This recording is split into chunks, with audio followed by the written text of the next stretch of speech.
Do you know anyone who never managed money or worked for a company? Someone who on top of that beat the brains out of billionaires and some of the world's most powerful investors. That is the story of Jeff Carpoff, from car mechanic to running one of the largest Ponzi schemes in the history of the United States. How did he do it? What made his scam so convincing? And what is there to be learned from this extraordinary story of fraud? Let's dive into it. In California, Jeff Carpoff had been a mechanic working on cars. With time, he led an inconsequential life, dreaming to do something bigger, more meaningful. And so did Carpoff and his wife Paulette co-found in 2008 a business called DC Solar. Their product idea was simple in its own right, filled with a need for the time portable solar generators. The buzzword of the times was solar energy, and politicians and corporate interests alike sought out sustainable solutions. Taking a page from the Green Revolution playbook, Carpoff made his pitch for DC Solar as the next major thing in renewable energy: a portable solar generator to power construction sites, concert stages, and everything else with minimal carbon footprint. The investors ate it up, committing billions of dollars to the company. But behind the curtains, DC Solar was not as green as it claimed to be.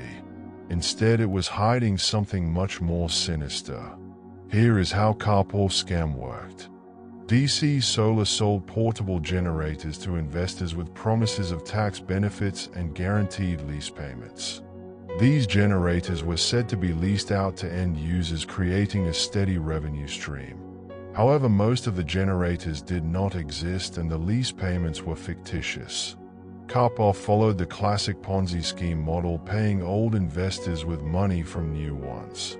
At one point, everything seemed square. Carpoff was throwing the best parties, buying private jets, and funding NASCAR teams.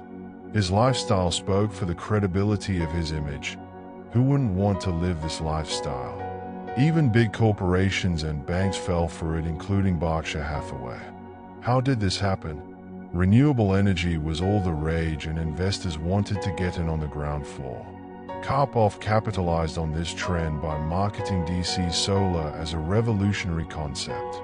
The lavish lifestyle of the Carpoffs only created an illusion of success. It is not out of the ordinary for most people to perceive wealth with competency, which made it easier for Carpoff to gain trust. The tax credits, leases, and contracts that most investors did not understand constituted the fraud. This complexity was such that it made scrutiny out of the question, and it was why it stayed hidden for years. How did this scam unravel? Let's look at a few theories. Overconfidence and greed played a pretty large part. As in most Ponzi schemes, Carpoff's downfall was that he could not quit. The more money that Carpoff had, the more extensive his lies had to become. Eventually, the numbers stopped adding up and caught the attention of auditors and regulators. Others say lax regulations in the renewable energy sector allowed Carpoff to exploit tax incentives without proper oversight. Tighter controls might have made a difference. Many of DC Solar's investors were seasoned professionals. Why did they not notice the red flags? Overconfidence, herd mentality, and tax benefits likely played a role. Federal agencies raided DC Solar's headquarters in 2019 and exposed the entire scheme.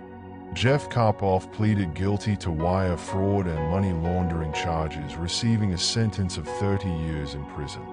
The scheme lost billions of dollars, leaving many investors to clean up the pieces. However, that is not where the story ends. DC Solar's collapse exposed weaknesses in the renewable energy investment space, and there are questions over the oversight and accountability. Jeff Carpoff is not the story of greed and deception. It is an education for investors, regulators, and even a man in the street. When it sounds too good to be true that an investment will guarantee returns with a minimal risk of loss, well, dig deeper. Even savvy investors fell victim to this scam. Healthy doses of skepticism can save billions. Complexity in financial structures usually hides something. Always ask questions and demand clear answers. Let's reflect as we close on how this story is not just about Jeff Carpoff, but about the systems and mindsets that allowed his fraud to thrive. Can we build a world where such scams are less likely? Or are we doomed to repeat these mistakes? The answer lies in how well we learn from the past. If you found this story intriguing, let me know in the comments.